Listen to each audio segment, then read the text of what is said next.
वडील माझे एक प्रतिष्ठित व्यक्ती आहेत, एक वारकरी संप्रदायातली व्यक्ती, ज्यांचा जरा कर्जत तालुक्यामध्ये अनेक 60-65 गावांची ते दिंडी आणतात. आळंदी या ठिकाणी आजही त्यांची धर्मशाळा आहे. 2023 मध्ये ते हरवले, म्हणजे पुण्यामध्ये बेवारसच केले. ते पुणे कॅम्पमध्ये एका लेडीज क्लबच्या बाजूला फुटपाथवर बसलेले, चड्डीवरती भिकारी अवस्थेत त्यांच्या पुढे टकुरे टाकलेले होते. आणि अशा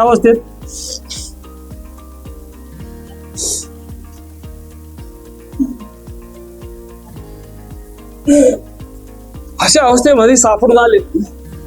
भोसरी रुग्णालयामध्ये 21/8/2024 रोजी वडिलांचा ICU मध्ये असताना मृत्यू झालेला आहे. आणि अशा याच्यात जो झालेला अत्याचार अन्याय आणि अपंग म्हणून माझ्यावर झालेला अन्याय, माझी संपूर्ण जमीन यांनी अख्खी म्हणजे लिलावाला काढली होती. म्हणजे घराखालची जागा सुद्धा, मी राहायचं कुठं अशा अवस्थेत. माझी 3 मुलं आहेत, बायको आहे मला, माझी आई वयस्कर आहे. अशा अवस्थेमध्ये आमच्या हा अन्याय म्हणजे पहिल्यांदाच भयंकर हा अन्याय आमच्यावरती अत्याचार झालेला आहे. आणि मी तर सरळ सांगेन, सहकार खात्याकडून हा वसुली नाही तर हात टाकलेला दरोडा आहे आमच्यावरती. रुपये न घेता हा दरोडा आहे. मी स्पष्टपणे बोलतो आणि जबाबदारीने बोलतो या गोष्टी. वडिलांना अक्षरशः मी खाटोला बांधून ठेवलं, घरी फुलवडे गावी खाटाला बांधून ठेवलं. आणि इकडे लिलावासाठी आलो का तिथला रोखण्यासाठी अनेकांना विनंती केल्या तर साहेब आम्ही खरंच कर्ज नाही घेतलेलं, याबाबत मी कुठं वापरलंय मला दाखवा कर्ज असं. यांचं विषय असा झाला की त्यांनी जबरदस्तीने लिलाव हे केलेले. त्या संस्थेचे चेअरमन हे जिल्हा फेडरेशनवरती असल्यामुळे फेडरेशन त्यांचंच, त्याच्यानंतर वसुली अधिकारी त्यांचाच, आणि त्याच्यानंतर असणारे सहकार खातंही त्यांचंच. वडिलांचा प्रेत घरी घेऊन गेलो, अनेक लोक आली होती. वडिलांचं प्रेत जळतंय एका ठिकाणी, अत्याचार होऊन त्यांच्यावर जळतंय. आणि ही नीच संस्था त्या ठिकाणी त्या संबंधित अधिकाऱ्याला लिलाव धारकाला घेऊन 5-5:30च्या दरम्यान खरेदी खत मारत होती. कशाच्या आधारावर त्या माणसाचा खरेदी खत मारतात? एक वार्धक्य 80-85 वर्षाचं वय, त्यांचं 30,000 रुपये मासिक उत्पन्न लावले त्या माणसाचं. शरम नाही वाटली थोडीशी?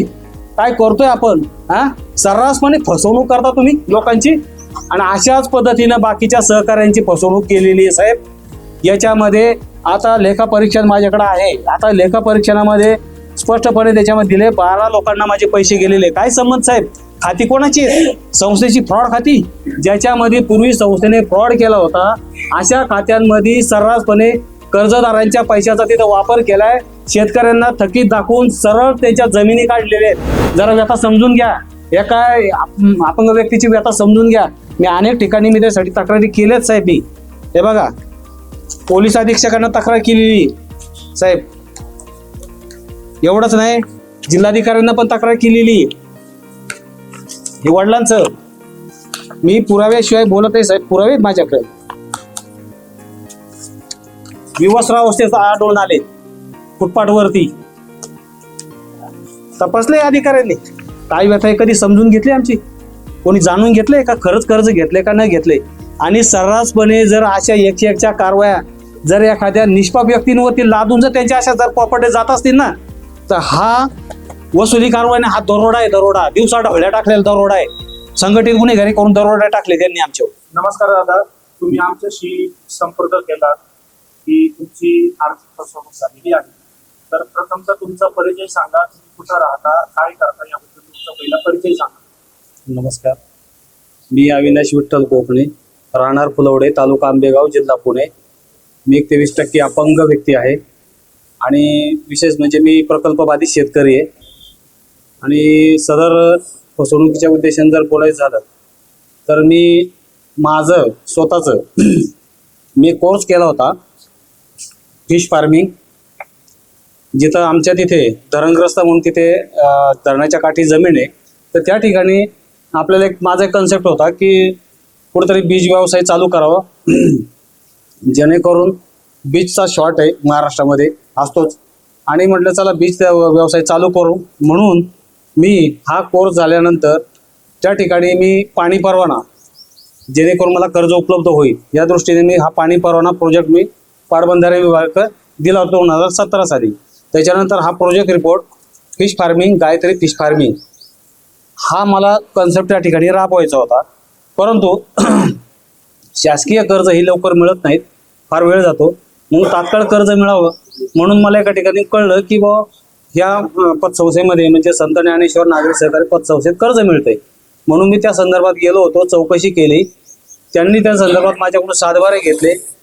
त्यानंतर त्यांनी माझ्याकडून चेक घेतले, 10 चेक घेतले आणि KYC कागदपत्र वगैरे घेतले. त्याच्यानंतर त्यांनी सांगितलं की तुम्हाला कर्ज देऊ, परंतु तुम्ही पहिलं गहाणखत करा.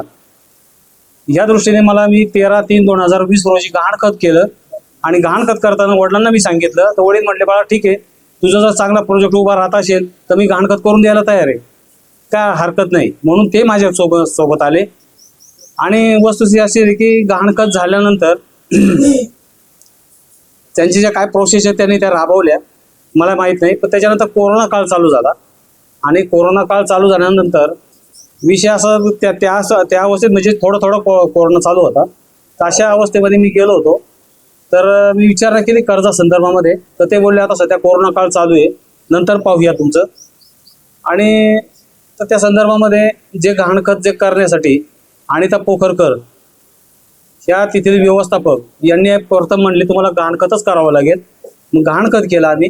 त्यानंतर मग संस्थेत गेल्यानंतर ज्यावेळेस आम्ही पुढचे प्रोसेस काय वगैरे विचारण्यासाठी गेलो तर त्यांनी एक सांगितलं की आता लगेच होणार नाही, गहाणखत जेव्हा कोरोना काळ चालू आहे, कोरोना काळ झाल्यानंतर मग तुम्हाला तसं आम्ही सांगू. त्यानंतरची प्रोसेस मला काही माहिती नाही, म्हणजे विशेष सांगायला हरकत नाही. आणि त्यानंतर एक वर्ष गेलं आणि पावसाळा चालू झाला, वर्ष गेलं त्यामध्ये. त्यानंतर 1 जानेवारी 2021ला माझा ॲक्सिडेंट झाला, अपघात झाला. टेन्शनमुळं की काही लोकांकडून असं कळलं की अरे तुला कर्ज अजून काही मिळालेलं नाही आहे, तर ह्याबाबत तू चौकशी कर. आता हे डोक्यात माझ्या टेन्शन असल्यामुळं त्यामध्ये माझा अपघात झाला. त्याच्यात माझी 7-8-10 महिने गेले जागेवरती. आणि त्यानंतर 2022ला मला असे वडील आमचे बाहेर फिरायचे आणि विशेष म्हणजे वडील माझे एक प्रतिष्ठित व्यक्ती आहेत, एक ज्येष्ठ म्हणजे कीर्तनकार आहेत, एक वारकरी संप्रदायातली व्यक्ती, ज्यांचा जरा कर्जत तालुक्यामध्ये अनेक 60-65 गावांची ते दिंडी आणतात. आळंदी या ठिकाणी आजही त्यांची धर्मशाळा आहे. आमचे आजोबाही वारकरी संप्रदायात असल्यामुळं आमचा हा वारसा हा वारकरी संप्रदायाचा आहे. आणि अशा अवस्थेमध्ये वडिलांना ते बाहेरून कळलं की बा तुमच्या मुलांनी कर्ज घेतले, त्याचे हप्ते भरले आणि त्यांना तो हे बसलं की चला मुलांनी तर 1 रुपया घेतलेला नाही याच्यामध्ये, हे त्यांना माहिती. कारण घरातली व्यक्ती म्हणले तर माहिती असणारच ना. का ह्या जर एखादी व्यक्ती समजा कर्ज घेते तर घरात माहिती होणार नाही असं अशक्यच आहे.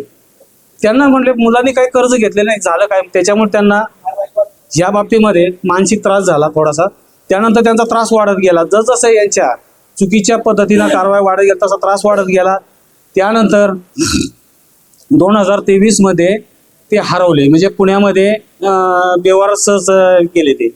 आणि गेल्यानंतर मग आम्ही घोडेगाव पोलीस स्टेशनला तक्रार केली ह्याबाबत. तर जवळजवळ 18 ते 19 दिवस वडील आमचे हे बेवारस अवस्थेमध्ये पुण्यामध्ये फिरत होते, पण त्याचा तपास लागत नव्हता. 2 वेळ तपास करण्याचा प्रयत्न केला, तपास काय लागला नाही त्यांचा. पुन्हा एकदा मग आमच्या घोडेगावचे वाजे साहेब म्हणून API त्यांना घेऊन गेलो. ते साहेब काही करून रिक्वेस्ट करून आमच्या वडिलांना शोधा, कारण ते ज्येष्ठ नागरिक आहेत. जर त्या टायमाला शोधल्यानंतर अशी अवस्था आली का ते याचं पुणे कॅम्पमध्ये एका लेडीज क्लबच्या बाजूला फुटपाथ अवस्थेमध्ये फुटपाथवर बसलेले, चड्डीवरती भिकारी अवस्थेत त्यांच्या पुढे टकुरे टाकलेले होते. आणि अशा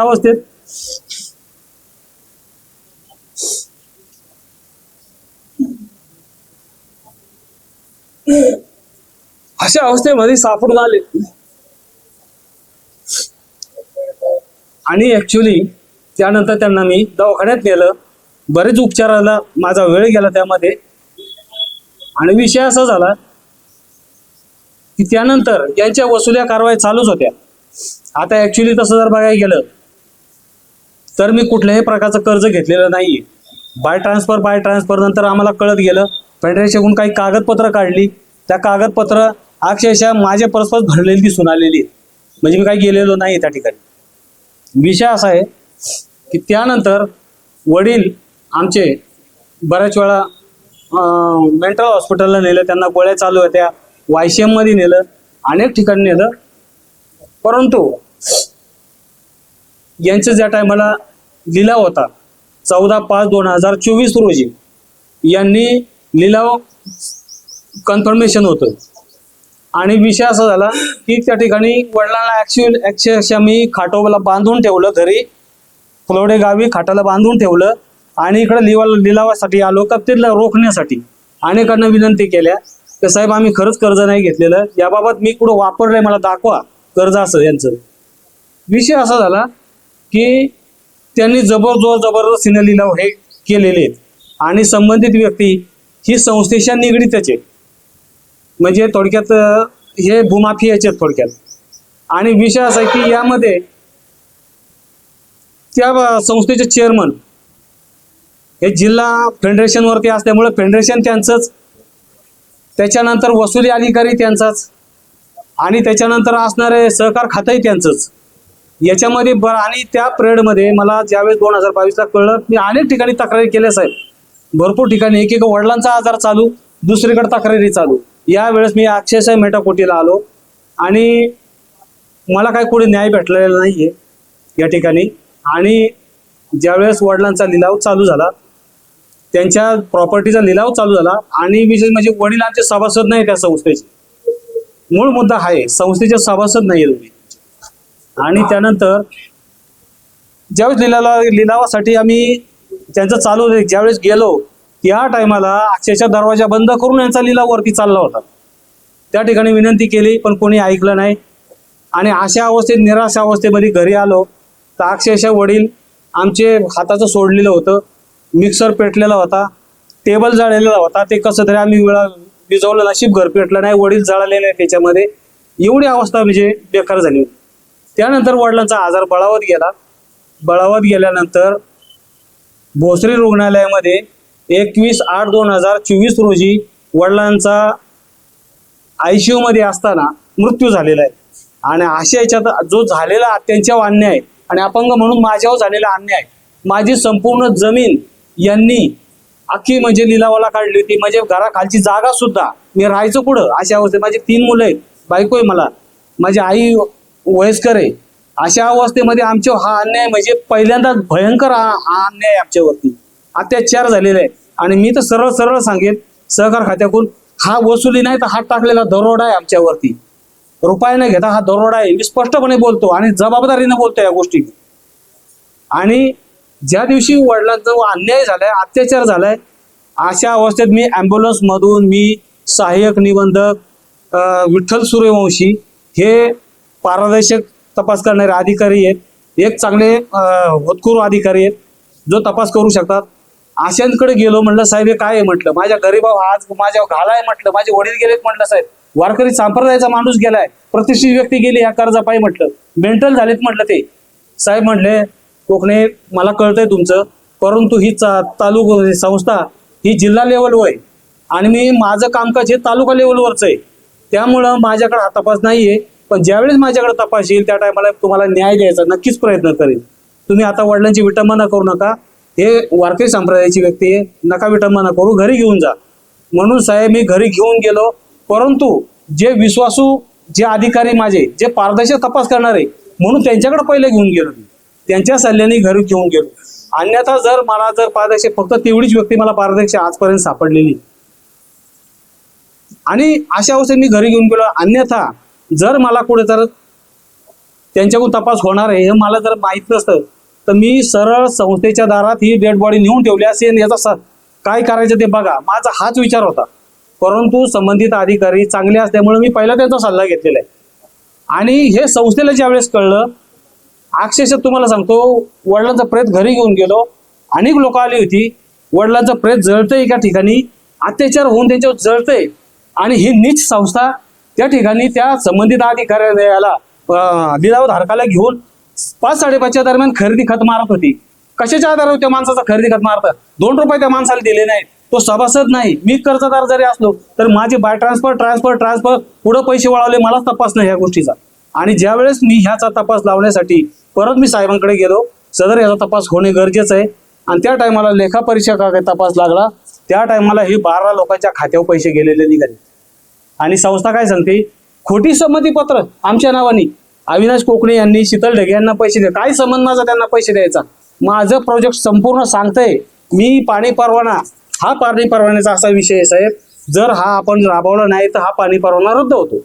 म्हणून मी घाई केली का तर मला कुठेतरी माझ्या सिटीला, मी कोरडवाहू सिटी ती कुठेतरी डेव्हलप व्हावी, त्याच्यामध्ये पाईपलाईन व्हावी, म्हणून याच्यासाठी मी हे केलं होतं. मला सांगा, हे प्रोजेक्ट रिपोर्ट घेतले का संस्थेने? कुठलंही 15 लाखाचं कर्ज मंजूर करताना प्रोजेक्ट रिपोर्ट असणं गरजेचं आहे. मी दिलंय का? माझ्या नावाचे खोटी उत्पन्न लावलेत. मला आता संस्थेने आणून दाखवायचं. त्याच्यामध्ये लिहिलंय ना, शेती व्यवसाय अधिक दुग्ध व्यवसाय 50,000 रुपये महिना. दुग्ध व्यवसाय कुठं होता माझा? 15 वर्ष झाले माझ्या घरी मांजर पण वेलं नाही आजपर्यंत. कोणी दिली त्याच्यामध्ये माहिती? चुकीची माहिती. वडिलांच्या नावाने जी व्यक्ती, जिला रोजचं चहाला सुद्धा मुमताज ती व्यक्ती, एक वार्धक्य 80-85 वर्षाचं वय त्यांचं, 30,000 रुपये मासिक उत्पन्न लावले त्या माणसाचं. शरम नाही वाटली थोडीशी? काय करतोय आपण? सर्रासपणे फसवणूक करता तुम्ही लोकांची, आणि अशाच पद्धतीनं बाकीच्या सहकाऱ्यांची फसवणूक केलेली आहे साहेब. याच्यामध्ये आता लेखापरीक्षण माझ्याकडे आहे. आता लेखापरीक्षणामध्ये स्पष्टपणे त्याच्यामध्ये दिले 12 लोकांना माझे पैसे गेलेले. काय संबंध साहेब? खाती कोणाची?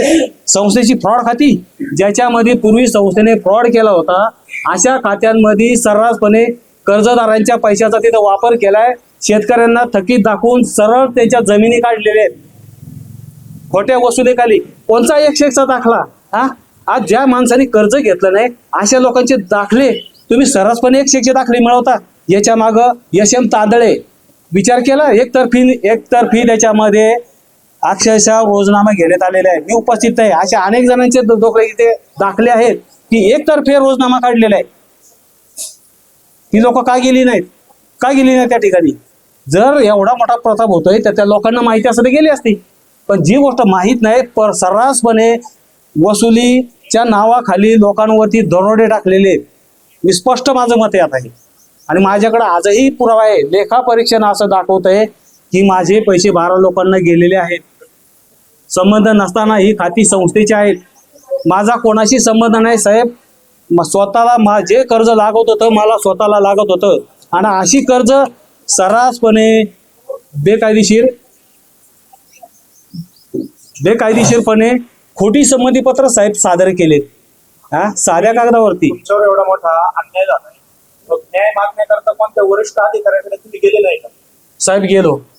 मी जिल्हा उपनिबंधकांकडे गेलो. जिल्हा उपनिबंधकांकडे सगळं रेकॉर्ड ठेवलं. म्हणलं साहेब पहिले याचा तपास करा, मी कर्ज घेतल्याचं सिद्ध करा, मी घेतलंय वापरलंय सिद्ध करा, आणि मग तुम्ही वसुली कारवाई करा. त्या माणसाने, मी अपंग असताना मला बाहेर उभं केले. संस्था आतमध्ये घेतायत, मस्तपैकी चहा पाण्याचा यांचा कार्यक्रम चाललाय. काय समजायचं याच्यातून? मी वारंवार माझ्या सहकार आयुक्तांना तक्रारी आहेत, विविध ठिकाणी प्राधिकरणाला विविध तक्रारी. साहेब माझे खेटे झिजले, माझा ऍक्सेसही मी एवढा वैतागलोय, मला कुठेही न्याय मिळाला नाही आजपर्यंत. कारण ही सिस्टम, हा जो प्रताप जो आहे हा सिस्टम वाईट आहे. संघटित गुन्हेगारी ही अनेक लोकांना हाताशी धरून केलेला हा गुन्हा आहे. मी स्पष्ट माझं मत आहे. मी अनेक ठिकाणी तक्रारी केले, नाही केले असं नाही, मी कुठलंही सोडलेलं नाही साहेब. तिथून तर आजपर्यंत मला कुठेही न्याय मिळालेला नाही साहेब. मी असं स्पष्टपणे सांगतो. तुम्ही सांगताय अन्याय केला, अधिकारी संबंधित अधिकाऱ्यांशी बोललेले आहात, चर्चा केलेली आहे, तुम्हाला कोणी मदत केलेली आहे असं तुम्ही सांगताय. असे सगळ्याच अधिकाऱ्यांनी तुम्हाला डावलं की काय अधिकाऱ्यांनी मदत पण केली तुम्हाला? काही अधिकाऱ्यांनी साहेब, सहकार आयुक्तांना ज्यावेळेस आपण निवेदन देतो तर त्यांच्या निवेदनानुसार लेखापरीक्षण लावलं. पण लेखापरीक्षण साहेब असं आहे की लेखापरीक्षणामध्ये मेन मुद्दे जे आहेत, जो कन्सेप्ट आहे तोच त्याच्यात घेतला जात नाही. म्हणजे सर्रासपणे समजा ही कागदपत्र आहे, खरी का खोटी आहे हे पाहिलं जात नाही. हे आहेत त्याच पद्धतीने निकाल दिला जातो. म्हणजे याचा अर्थ काय की जो मूळ तपास आहे हा तपासच झालेला नाही. याच्यामध्ये पारदर्शक तपास म्हणजे संबंधित शेतकऱ्यांच्या कर्जाचा कुठे कुठे वापर केला, कोणत्या खात्यामध्ये गेले, हा मेन तपास महत्वाचा आहे. प्रकल्पासाठी किती कर्ज मागितलं होतं साहेब? आता प्रकल्पासाठी मी कर्ज माझं, आता त्यांनी मला तसे 4-5 लाखाची गरज होती, पण 15 लाखाचं केलं, ठीक आहे, हरकत आहे. कारण प्रोजेक्टसाठी 15 लाख दिले, मला आनंद वाटतोय त्याबद्दल. तो माझा दुमत नाही. गहाणखतही त्याबाबत केलेले आहे मी, कारण प्रोजेक्टसाठी फार मोठी कर्जाची गरजच असते, ठीक आहे. पण त्यासाठी म्हणजे त्यांनी जो कन्सेप्ट राबवला की गहाणखत झाल्यानंतरची प्रोसेस जी ही चुकीच्या पद्धतीने राबवली. हे जे तुम्हाला कर्ज मिळाले कोणत्या अकाउंटवर? साहेब काय झालं, मी 10 चेक दिले होते. आता त्याचाही मुद्दा सांगतो की सर्रासपणे काही संस्था 5 चेक घेतात. आता याच्यामध्ये 10 चेक घेण्याचं ते पण कारण देतो तुम्हाला. सदर माझं सेंट्रल बँक ऑफ इंडिया शाखा शिनोली या ठिकाणी माझं 2.5 लाखाचं 280 कर्ज होतं, ते पीक कर्ज होतं. त्याबाबत संपूर्ण माझे जे 3 सातबारे आहेत संपूर्ण गट हे त्या ठिकाणी मॉर्गेज होते. विषय त्याच्या बोजा होता आणि काही शासनाचे निर्देश आले होते का ही कर्जमाफी होऊन जाईल म्हणून ते कर्ज तसंच थकीत राहिलं होतं.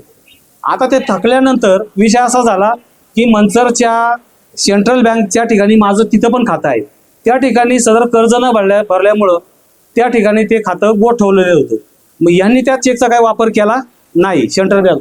परंतु माझी जी ओरिएंटल बँक म्हणजे पंजाब नॅशनल बँक ह्या बँकेचे सर्रास चेक माझे 5 त्या ठिकाणी मग घेतलेले होते. आता त्या 5 चेकमधून 2 चेकचा वापर त्या ठिकाणी संस्थेने केलेला आहे. ज्या ठिकाणी 12 लाख रुपये म्हणजे 3 लाख रुपये एकूण 15 लाख रुपये कर्ज, 3 लाख रुपये तुमचं ठेवी, त्याच्यानंतर परत गहाण खतासाठी झालेला खर्च अख्खा काढून घेतला त्याच्यातून. त्याच्यानंतर एका व्यक्तीला, आता तुझी व्यक्ती ओळखत नाही ती सुभाष सहित कोणी, त्याचं गहाण खत झाले 2019ला, पैसे काढले माझ्या याच्यातून 2020ला, असं बरंच रोख स्वरूपात बऱ्याच रकमा काढल्यात. असे एकूण 3 लाख रुपये त्याच्यामध्ये दाखवले. बाकी 12 लाख रुपये माझ्या ओरिएंटल बँकेमध्ये त्यांनी पहिले 2 लाख, मग 5 लाख, त्याच्यानंतर परत 5 लाख असे जमा केले, दाखवले, कर्ज यांना दिले. त्याच्यानंतर 2 सिक्युरिटी चेकचा वापर केलाय त्या ठिकाणी साहेब, सर्रास सांगतो मी. आणि त्या चेकचा वापर करून त्या ठिकाणी परत ते पैसे संस्थेच्या नावाने असलेल्या चेकचा वापर झाला, पुन्हा पैसे संस्थेत आले. आणि आलेल्या पैशाचं काय केलं संस्थेने पुढं काय केलं ते परत माझ्या बचत खात्यात दाखवले, तिथल्याच असणाऱ्या बचत खात्यात. त्या बचत खात्यातून पुन्हा शीतल ढगे यांच्या खात्यात दाखवले. त्या खात्यातून पुन्हा असे दाखवले की ते 12 जणांना पैसे गेलेले. म्हणजे कामधेनू, गोल्ड लोन अशी जी ठेवी ज्या 12 जण जे आहेत ते तुमचे नातेवाईक आहेत का? नाही साहेब, मी ओळखीतच नाही त्यांना. कोण आहे ते? यांना 12 जणांना तुमच्या कर्जाची रक्कम देण्याचं कारण काय? मला तोच गोड प्रश्न पडलाय, कारण ही खाती संस्थेची साहेब, माझा काही संबंध नाही त्याची, ना शीतल ढगेशी संबंध आहे. मी स्पष्टपणे काय दाखवते, माझे प्रोजेक्ट रिपोर्ट दाखवते साहेब. मला कर्जाची गरज होती. माझं आजही कोणाला विचारलं तिथं तर मला आजही लोक गावातले विचारतात काय झालं तुझ्या कर्जाचं बा, तू प्रोजेक्ट टाकणार होता, काय झालं बा. आता लोकांना मी काय सांगत फिरू, कारण माझी काय फसवणूक झालेली.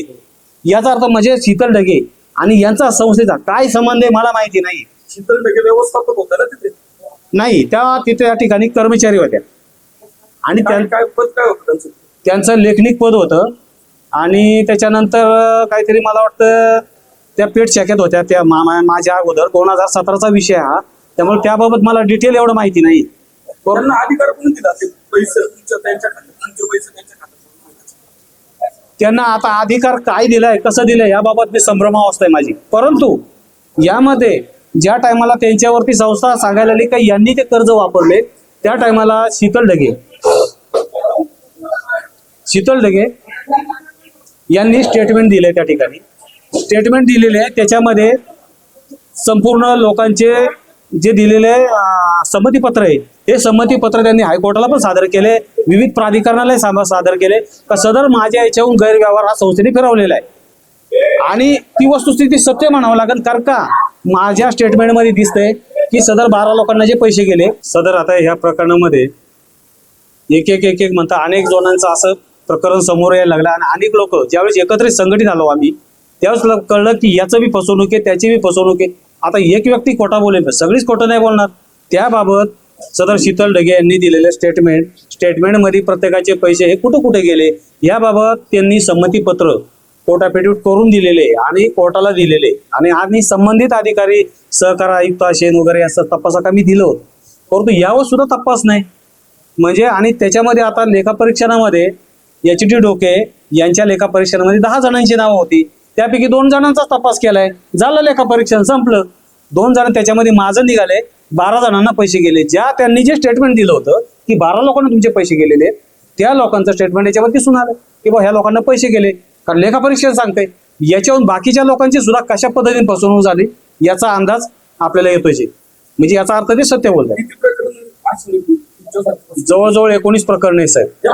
हो, त्यांनी कुठं जात मागण्याचा प्रयत्न केलेला नाही तुमच्या बरोबर? हो, आमच्या बरोबर आहेतच. ज्यावेळेस प्रत्येकाचं ज्यावेळेस वेगवेगळं आमचं तोपर्यंत आमची एकमेकाची काहीच माहिती नव्हती. 2000 जवळजवळ 22च्या अगोदर जर विचार केला तर काहीच माहिती नव्हती. पण यांचं झालं त्यांचं झालं असं म्हणजे एकत्र आल्यानंतर तो मुद्दा कळला की याची फसवणूक झाली, त्यांची फसवणूक झाली.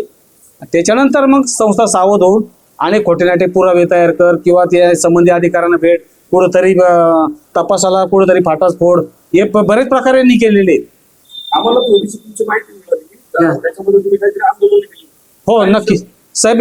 आता जर कोणत्याच जर आम्हाला प्राधिकरणाकडून न्याय नाही मिळत तर शेवटी उपोषणाला बसणार आम्ही.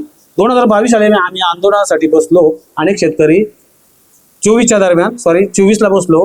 तर त्या दरम्यान आम्ही साहेबांच्या म्हणजे नामदार साहेबांच्या समोरच आम्ही अस्मिता भवन तिथं बसलो होतो. तर या बाबतीत कितीतरी लोक आमचे शेतकरी बेशुद्ध पण पडले. 18व्या दिवसापर्यंत उपोषण चालू झालं. अनेक मीडियांना आपण त्या ठिकाणी बोलवलं होतं. त्यातले काही लोक आली, आमची बाईट घेतली, त्यानंतर संस्थेची खोटी बाईट घेतली आणि तीच प्रसिद्ध केली. आणि लोकांपर्यंत हाच समज आहे. आणि आताही त्या संस्थेचा चेअरमन आजही असं लोकांना सांगतो, यांनी कर्ज घेतल्यात, यांनी आपापसात वाटल्यात, हे कर्ज बुडवे. कर्ज घेऊन आपापसात वाटायचं तुम्हाला परमिशन देते का संस्थेने? तेच माझा मुद्दा आहे. मला एक सांगा साहेब, स्वतःच जमीन ठेवून कशाला लोकांना कर्ज वाटेल? मला दाखवा. असं मी उद्या संस्थेला देतो. आणि साधं संमती असं खोट्या टाईप केलंय कागदपत्रावरती, यांनी यांना कर्ज दिली 5-10 लाख रुपये कर्ज. बरं एकाचं नाही 17 लोकांचं तेच. याची संमती एका त्याच्यात टाईप केले, एकाच फाउंड मध्ये टाईप केलेले आहे साहेब. आजही तो लेखा परीक्षांचा मोठा अहवाल आहे त्याच्यामध्ये दिलेले आहे. तुम्ही जे उपोषण केले म्हणता ते उपोषण तुम्ही का बंद केले, का सोडलं, कोणाच्या साहेब, सांगण्यावरून सोडलं? काय झालं की सहकार आयुक्त, सहकार मंत्री नामदार यांना आम्ही एक निवेदन दिलं साहेब का आम्हाला कुठेतरी न्याय मिळाला पाहिजे. ते आले त्या ठिकाणी आमचं उपोषण. त्यांनी सदर सौरभराव यांची ऑर्डर पाहिली. त्या ऑर्डरमध्ये स्पष्टपणे लिहिलेलं होतं की साहेबांच्या निदर्शनास आणून दिलं. साहेब म्हटलं कर्ज नाही घेतले, लोकांचे हप्ते भरलेले आहेत त्याच्यामध्ये. पण त्यांनी परत ते संबंधित अधिकाऱ्यांना सांगून का बाबा याच्या पारदर्शक चौकशी करण्यात यावी, म्हणून चौकशीसाठी त्यांनी पुन्हा लेखापरीक्षण लावलं. पण त्या लेखापरीक्षणमध्ये DN काळे त्याच्यामध्ये अपुराच तपास आहे, अर्धवट तपास, अर्धवटच माहिती. या ठिकाणी काय केले सर, जिथं जिथं तपास लावला त्या ठिकाणी हस्तक्षेप करून चौकशीचे त्यांनी संपूर्ण चौकशीच बदललेली. अधिकाऱ्यांकडे जा, कोणाकडे जा. आणि यापूर्वी मला याचा एक अनुभव आहे, यांनी अनेकदा सांगितलं पुढे जा, काय होणार नाही. सहकार क्षेत्र पुन्हा मॅनेज केलेले संपूर्ण आज आम्हाला तेच दिसतंय साहेब. जरी एखाद्या अधिकाऱ्यांनी तपास लावला त्या ठिकाणी, तरी त्या ठिकाणी त्याला दबाव वाटतोय. मला ह्या दबाव टाकल्याचा का, पण काय आमचं काय सत्य माहिती देतोय ना आम्ही, सत्यापर्यंत कोणी जायलाच तयार नाहीये. आणि लोकांपर्यंत चुकीची माहिती जाते का यांनी कर्ज घेतलेत, बुडवलेत. तर या बाबतीमध्ये दिलीप वळसे पाटील साहेब यांनी चौकशी लावली होती, परंतु त्यातही काय आम्हाला काही न्याय भेटलेला नाहीये साहेब. अनेक आम्ही ठिकाणी म्हणजे त्याबाबत धावपळ केली, सगळं केलं. आजपर्यंत धावपळ चालू आहे आणि सतत यांचे आजपर्यंत गुन्हे घडतच आहेत. आम्ही चौकशाला तक्रारी करतच आहे, पण याच्यामधून सत्य परिस्थिती का आम्हाला पुढेच न्याय भेटलेला नाही आजपर्यंत. आता तुमची सरकारकडे नेमकी काय मागणी राहील? सरकारकडे हीच मागणी आमची साहेब, हात जोडून विनंती आमची, तुम्ही सदर 17-18 लोक जे शेतकरी आहेत, ज्यांची फसवणूक झाली, ज्यांचे पैसे ऍक्च्युली ज्यांना मिळाले नाहीत, ह्या पैशाचा विनियोग नक्की कुठं झाला शेवटचा 1-1 रुपयापर्यंत, याच्यासाठी आम्हाला फॉरेन्सिक ऑडिट करा आणि ते SIT तपास नेमावं. शासनाने संस्था ही सील करावी म्हणजे तात्पुरती, आणि याचा तपास प्रशासकीय अधिकाऱ्याची नेमणूक करावी आणि संचालक मंडळ संपूर्ण बरखास्त करावं. बस झालं आता. हे सहकार खात्याचा तपास होईल म्हणा, आम्हाला आशा नाही आता याची.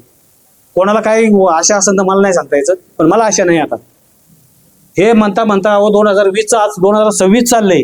सतत आम्ही भांडतोय, न्याय मागण्यासाठी प्रयत्न करतोय, आटापिटा करतोय जीवाची. जमिनी गेल्या साहेब.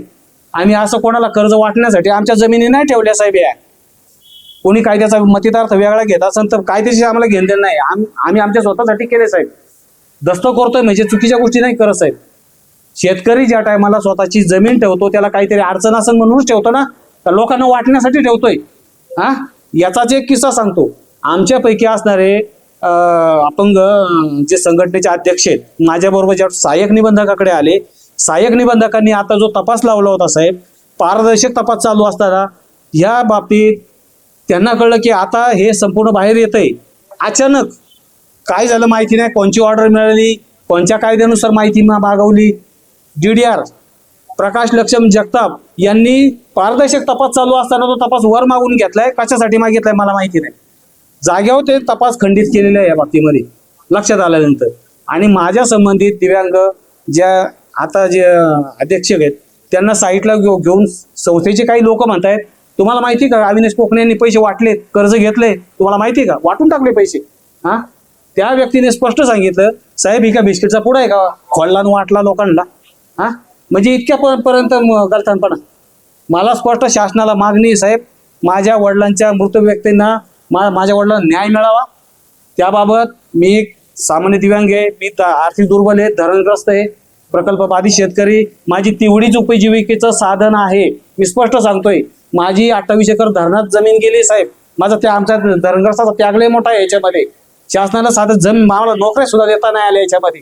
मग आम्हाला वाटलं जेवढी राहिली तेवढी जमीन कमी कमी प्रोजेक्ट टाकू, काहीतरी स्वतःचं उदरनिर्वाह साधन तयार करू.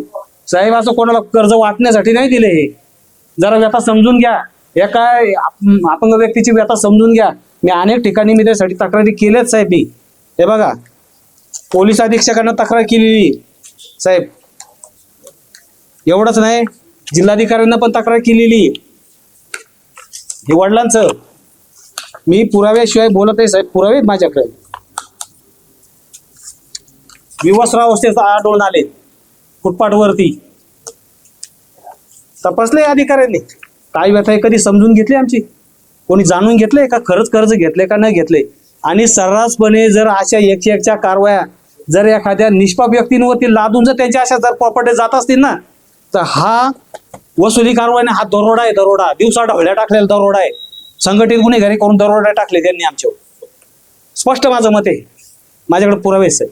मला फक्त आता मला एकच सांगा, मी कर्ज घेतले वापरले एवढंच मला द्या. ते गेलं इकडं तिकडं ते मला नका सांगू. महाराष्ट्र राज्यामध्ये अनेक सामाजिक संस्था हा. आहेत. अशा प्रकरणामध्ये ते लोकांना न्याय देण्याचं काम करतात, मदत करतात. तर अशा एखाद्या संस्थेकडे तुम्ही दाद मागायला गेले नाहीत का? तर आता तुम्ही विचारलं मला की कोणत्या संस्थांमार्फत तुम्ही हे केलं नाही का, तर मला यूट्यूबच्या माध्यमातून अनेक चॅनेलच्या माध्यमातून त्यांचे म्हणजेच संग्राम आधार फाउंडेशन ही जी संस्था आहे ही जनसामान्यांच्या खूप म्हणजे आज तसं बघायला गेलं तर त्यांचे अनेक कुटुंब उद्ध्वस्त झालेले जे चांगल्या पद्धतीनं स्थिर स्थावर करतायत. ह्याबाबत मला ज्यावेळेस माहिती मिळाली त्या टायमाला मी भरत गंगाळे साहेब यांच्यापर्यंत आलो. त्यांना सगळे डॉक्युमेंट दाखवले, इथे माहिती दाखवली. त्यांनी पण मला जे असणारे त्यांचे ॲडव्होकेट असतील किंवा रिटायर्ड DDR असतील यांच्या माध्यमातून मला एक चांगलं विश्लेषण दिलं, चांगलं मार्गदर्शन दिलं की नक्की आपण त्यांना त्याच्यातून बाहेर काढू. आणि मला एक खरोखर असा दिलासा खूप वाटतोय की त्यांच्या माध्यमातून नक्कीच ह्या माझ्यावर झालेल्या अत्याचार अन्यायाबाबत हे नक्कीच बाहेर पडेल. मला याची नक्कीच खात्री आहे. कारण अनेक अशा लोकांचं की महाराष्ट्रामध्ये असणारे आणि अगोदर जर विचार केला तर ही संघटना गोरगरिबांना खूप न्याय द्यायचा प्रयत्न करते आणि हे जवळून मी पाहिलेले. त्याबद्दल मला खरंच मला एक दिलासा आला. कुठंतरी मला नक्कीच माझ्या वडिलांना, दिवंगत वडिलांना न्याय मिळेल. माझी जमीन परत मला वडिलांची प्रॉपर्टी मला मिळेल आणि नक्कीच न्याय मिळेल मला. याबाबत मला आनंद वाटतोय आणि त्याबद्दल मी त्यांचे खरंच आभार मानतो की त्यांनी मला बोलण्याची संधी मिळाली. मला एक कुठंतरी आणि याला वाचा फुटण्याची एक संधी मिळाली मला.